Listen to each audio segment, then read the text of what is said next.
Good evening and welcome to AZ Vote's Candidates in Conversation, a special edition of Arizona Horizon. I'm Ted Simons. Tonight, we continue our Candidates in Conversation with a discussion between candidates running in the Republican primary for Secretary of State. Secretary of State is considered Arizona's chief elections officer, with election administration among the office's most notable responsibilities. Now, Candidates in Conversation is not a formal debate. It's an open exchange of ideas, an opportunity for give and take between candidates for one of the state's most important offices. As such, interjections and the occasional interruption are allowed, provided that all sides get a fair shake, and we'll do our best to see that that happens. Joining us now for tonight's discussion in alphabetical order, Alex Golodin, the attorney and member of the Arizona House of Representatives, and Gino Swoboda, a certified elections officer and former chair of the Arizona Republican Party. Candidates, good to have you both here. Thank you so much for joining us. Thank you. Gina, we'll start with you. This is a Republican primary. What do Republican voters in Arizona want to see from a Secretary of State?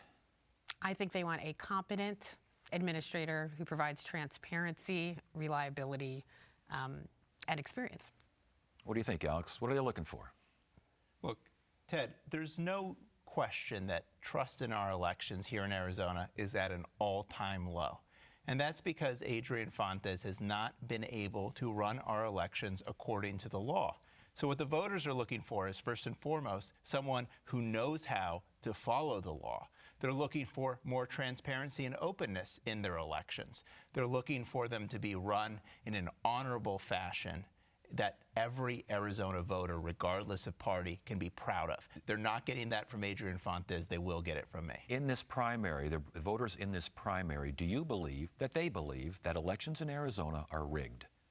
I think voters in this primary and across the state have serious concerns with the way that our elections are being administered.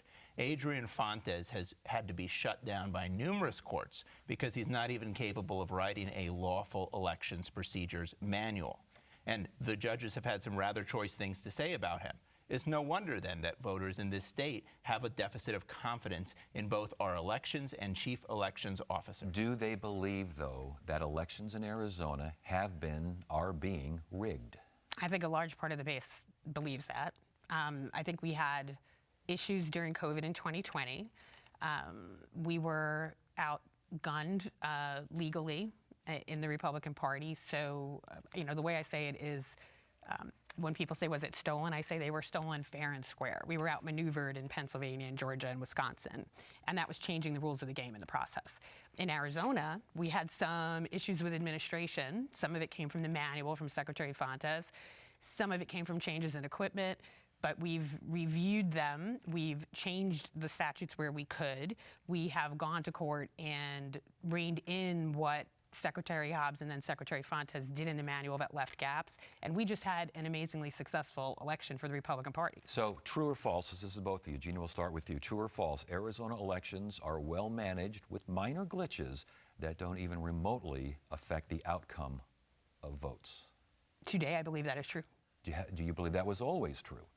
No, I believe we had gaps in the system. We had excellent staff. So if it's a yes or no, I would say it was mostly administered well, but there are humans that are administering the elections. That doesn't mean it was intentional, but humans make mistakes. Humans are fallible. Affecting the outcomes of races?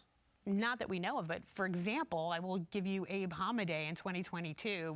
If we had not had a recount, we would never have known that the Pinal tabulation software wasn't programmed correctly, and he went from like a 518 vote margin to a 280 vote margin. So there was a definite software issue in the original administration of that election. Ted, I have to interject here because my opponent said something that I take some issue with. She mentioned that, in her opinion, we have resolved all of the deficits with the elections procedures manual. That is simply not true. Right now, the Pima County GOP is litigating against Mr. Fontes because he tried to take away voters' rights to free speech in that manual. I had to get the Pima County GOP together with our old House General Counsel because Pima County Recorder was excluding lawful observers from the Republican Party from the early in-person vote centers. My opponent opposed me in that effort, but eventually even Katie Hobbs agreed that excluding those observers was so illegal that Mr. Fontes was not permitted to authorize it in the manual and forced him to take it out. I disagree. So if we don't have observers Yes. in our polling stations, then Arizonans could never be confident that there are not issues that affect the outcome of the elections. That's why we need a Secretary of State who respects the role of transparency. Respond, please. I disagree. So it was an all-male jurisdictional election. It was a ballot replacement center. The county chair had not even reached out to the county recorder. We have never had observers in early voting. It was not required. My opponent passed a statute to now require it as part of moving the primary up, okay? The reason we had to do that is it wasn't required. I've run the observer program since 2020. And many people thought it was required because I've always had observers present everywhere in Maricopa. And I did that in a negotiation with the Maricopa Board of Supervisors, both sets of supervisors. And that's a reflection of my ability to work with other people. The manual that Mr. Fontes had 2 cycles ago tried to censor our speech. And I am the person who went and got the funding for the litigation and farmed that out to America First policy. So I am aware, we would all agree, there are always going to be issues in the manual. The question was, are there issues today that would affect the outcome of the election? The counties are running the elections. 15 different counties are running the elections. We just won everything there was winnable in 24. Well, I have to take issue again because it was Katie Hobbs that forced Adrian Fontes to take out that unlawful provision, a provision that you said publicly on X was indeed lawful. But even Governor Katie Hobbs did not agree with you What provision? on that point. What provision are you referring to? The provision giving county elections officials, specifically the recorder, discretion to exclude observers from early in-person vote That was centers. not changed. What was actually changed in the manual in consultation with the governor was that there had to be a location open, that the recorders had to open locations for early voting, because prior to that, there was no such requirement that there had to be a physical location open. You are misleading the viewers. I was the wingman to the Pima County GOP's Yeah. lawyer, okay? And that is not what happened. And the reason that she tries to hide from this is because that provision first came into the EPM in 2019 when she was working for Katie Hobbs. And she probably wrote that provision because Katie Hobbs was not writing that elections Did you procedures write that manual. provision? No, Bo Duell, an attorney for Katie Hobbs, wrote that provision. I was the line staffer and not a political appointee. I typed up a lot of the compliments. So then, Ted, I would ask, why is she then defending the exclusion of political party observers, which are lawfully entitled to attend? Why is she defending that? Because that is a radical and very, very far left position. Are you doing that? Are you in fact doing what he's saying? No, I am stating what the law was at the time, that the recorder wasn't contacted, and as a result of people, they took film of poll workers doing their jobs, put it on Twitter, and that led to death threats. The Pima County Recorder had to issue an email, and I received it as the state party chair. Death threats were issued against good people working. Okay, I know. We could do the whole half hour on what's going on in Pima County here, but I do want to get to other issues. And I want to start with you, Gina, and the fact that you initially, I should say, ran for Congress. Yes. Now you're running for this office. Why the change? Well, we had 2 endorsed nominees in CD1, and I love CD1. I've lived there 31 years. I was asked to get in. We had 3 weeks with no one getting in, and there was someone trying to get in that probably would have, I mean, in the nicest way, would have tanked the ticket, okay? So I was asked to get in, and I did. And then we had Jay Feely get in. He has the endorsement. Now we have 2 people with the endorsement. Then Joe Chaplet got in from the Freedom Caucus. So now we had Joe and John and Jay and Gina, everybody with a J, like the year of the K's where everybody ran for governor that was a woman with a K name. And I called the White House and I said, I don't think you need me, and I would like to go where my heart is, and that is the Secretary of State's office. The right wing of the Republican Party, especially strong against you. Turning Point allies seem like they were attacking you right and left. Did that make a difference in your decision? No, but it is a fact that Turning Point Action does not like me, and I think Turning Point Action has done a huge amount of damage to the party and our ability to hold races. What do you make of that? I make of it that the voters of CD1 did not want to see her elected to Congress. She left that race in a very trailing last place. And before that, she was going to run for re-election to AZ GOP chair. But She tried to exclude her leading opponent, Sergio Ariano, from the race, failed on that test vote, and so then did not seek re-election for chair. Arizona voters, you do not want a Secretary of State that tries to kick her opponent off the ballot. So then, after endorsing me, Ted, she decides that she's going to run for Secretary of State anyway. All right, This is definitely not somebody who is stable enough to be our chief We elections need for you officer. to unpack that. I was reelected chair. I was the sitting chair. I stepped down as the chair. Okay, so that's number one. Get your election straight. Then why number did you try to two, exclude Mr. Ariano I from the never ballot? did. Because I got threatened with a lawsuit for seating fractional reserve delegates. So the only way to avoid losing $75,000 non-refundable money, and I have a fiduciary responsibility to the AZ GOP, unlike my predecessors, I went to the body, and the body voted to seat them. So yeah, I already was the chair. I didn't have to have an election. I was the seated chair. Okay. It's so silly. Okay, so now we're getting deep into Republican Party politics here. Let's get back again up to the surface here, and let's talk about your background. The state bar put you on probation. Some of your election suits violated rules for attorneys. Had to take classes on ethics. These sorts. First of all, what was that all about? What's going on with that? Well, look, Ted, I know that PBS is a liberal media outlet that you want to spin things. That's not true. That's not true. You want to spin things and twist them And and that's take not- everybody back to 2020. Here's the truth. Ted. Alex, hold Ted, on, Ted, Alex. here's the truth. Answer the question, please, Ted, without the here's preamble. the truth. The voters of this state are tired of hearing about 2020. The voters of this state are also tired of a dysfunctional election system run by a guy who is totally incapable of following the law. Now, I'm very proud of a 15-year career fighting for the civil rights of Arizona voters of all parties all across this great state. And sometimes those cases are hard, but there needs to be an advocate to go into the courtroom for unpopular causes. That's what America is all about. Unpopular causes that lead to classes on ethics, attorney ethics? Ted, I know you keep wanting to spin this into dragging the state straight back to 2020. The voters of Arizona are ready to move forward and have an election system that we can be proud of, that Democrats can be proud of, Republicans can be proud of, independents can be proud of. That's what the issue is here and now in 2026. We heard Alex comment on your background. You comment on his. Well, Mr. Collin did have mandatory ethics classes because Mr. Collin brought a series of cases that apparently the Bar Association and a couple of judges didn't think met the level outside frivolity. Okay, so and I never endorsed Alex. It's on my Ex.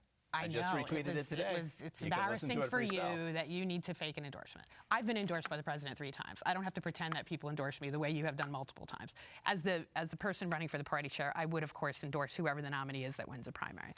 But That's not nonetheless, what she said on X. Go to my X account, @RealAlexCollin. Please let her finish. nonetheless, we're in a place where Mr. Collin constantly references the 2020 election, and then when called out on the ramifications of his behavior during that cycle, then says we don't want to talk about 2020. It's unfortunate. You know, it's interesting because the bar process was weaponized. There was a Democratic candidate for Attorney General who filed that bar complaint against me. And now my opponent, who was a Democrat and who donated to Hillary Clinton over Donald Trump, is now carrying water for that Democrat, just like she carried water for Adrian Fontes and Pima County's radical socialist-endorsed recorder in the fight over election observers, which, by the way, is a bipartisan issue. Even the Carter Center, which is a left-leaning organization, knows and understands and puts out in its publications that election observation is one of the fundamental tenets of election security. Okay, we need to get a response. I love the Observer program. I've run it since 2020. I know it well. If the statutes permit observers, observers are there. When the statutes don't, then they are not. To have election workers threatened is unacceptable. I am never going to stand for that, and that's why I have a voice that God gave me. Alex, would you have given the Department of Justice Arizona's voter registration files? The current Secretary of State did not. He fought it. He won. Is that a good thing for Arizona? Is that something you would have done? He won at the trial court, Ted. Here's the thing. The voters of this state are tired of the lack of transparency in our elections. What they want is to know that the Secretary of State is doing his job under both state and federal law, which is to make sure our state is maintaining clean and accurate voter rolls. But not only has the Secretary of State tried to prevent county recorders from following those laws, but the Secretary of State has also refused to comply and indeed obstructed a Department of Justice investigation into his violations of the Civil Rights Act. That is simply inaccessible. Would you have given the Department of Justice our voter registration files? I think the entire state should use the SAVE Act database system. I think that is something that local elections officials want to do, that Adrian Fontes is obstructing them from doing, and it hurts Arizona voters. Would you have given those files over? The current Secretary of State did not. He fought, he won. Not without a court order, and Justin Heap just agreed he would not give them over without a court order. And we are using the SAVE database, and I helped 2 of our county recorders get connected and test the new system. Some of our counties are, and Adrian Fontes has tried to make that very difficult for them. Should Republican voters, put it this way, should Republican voters in Arizona, we'll start with Republicans, this is a primary, should they trust you with their personal data, considering your response to the last question? Ted, the voters of this state demand that we only have U.S. citizens on our voter rolls. My opponent has opposed the federal SAVE Act. She has opposed it because it tells states that we can't have non-citizens on our voter rolls. But almost every single person who actually lives in this state wants non-citizens off of our voter rolls. In fact, the voters of the state in 2004 passed a measure. Okay, well, I got you there. Passed a measure to require that non-citizens not be permitted to vote. That's been frustrated for over 20 years by people like my opponent. Should voters in Arizona trust you to protect their personal information? Absolutely. I have spent a 15-year career fighting for the civil rights of Arizona voters, of every single party, both in the courtroom and as a member of the legislature, where I have sponsored, passed with bipartisan supermajorities, and had signed into law by Democratic governor, groundbreaking election reform packages. And that's because the ideas I espouse are common sense ideas that all Arizonans can have confidence in. I helped write that bill. All right. You made a lot of mistakes. I fixed them. Should Arizona voters trust you with, and first of all, what did you think regarding, I kind of got the answer there, but what did you think regarding the current Secretary of State's actions? And if your actions would have been different, should voters trust you with their information? I would have gone to the court myself to seek a court order, and I would have asked the court for permission to give the rolls, okay? But there's a difference between, I mean, my opponent has said multiple times on the first day he would give the rolls. Now he's not answering the question. I do support the SAVE Act. I support proof of citizenship. I support voter ID. The voters of Arizona support both those things. They have passed them on the ballot. I do not want the federal government to usurp the authority that the Constitution delegates to the states. That's part of being a constitutional conservative. Yeah, that leads to, I was going to ask, we're kind of running short a little bit on time, but the President's executive order restricting mail-in voting kind of goes back to what Gina just mentioned here. Is that not federal overreach? I mean, who is in charge of elections in this country? The states, the counties, or the feds? Arizona citizens love our mail-in voting. You know, most Arizonans use mail-in voting, and nobody is coming to take that away. All of my efforts in the legislature have been aimed towards making mail-in voting more secure so that voters can have confidence that regardless of how they vote, they're going to get their ballot in the right place on time, that the results are going to be tabulated more quickly, and that the voting process will be safer for all Arizonans regardless of party. Do you believe mail-in voting leads to fraud and needs to be restricted and limited in certain ways? Well, unlike my opponent, I'm happy to answer the actual question. So I do think, and the aforementioned Carter report does reference vote by mail being risky, but Arizona's done it for a long time. We do it very well. We continue to make it better, and a lot of the provisions in the EO from the president are already in place here in Arizona, including the barcode and ballot tracking. So we have a lot of important measures in place, and we can always make it better. Election results, are they fast enough? What would you do to speed them up? And I'd hate to do the and question here, but election results versus convenience. Which is more important? This is the eternal question, Ted. So as part of the bill that I, with President Peterson, initiated last session with the Florida Secretary of State, it was the first bill that made it to Governor Hobbs' desk. what we were trying to do was cut off those late early, so you get the mail ballot, you have 27 days, you don't drop it off, you walk in on election day and drop it off. That's what's creating the lag. And the counties, up until last session, those counties fought us on it. They didn't want to do that. They had agreed to do it. We needed that to be done. It was vetoed. The referral that my opponent then tried to move out of the House, the Senate and the House, for whatever reason, couldn't come to an agreement on it, and that died. When my opponent moved the primary up, that's something the counties wanted very badly. Had I still been on staff, I would have asked that we include eliminating the ballot drop-offs after 7. You can still take it to the recorder's office, but if you have 27 days, I mean, that's the convenience. It creates doubt in the results because of the lag, okay?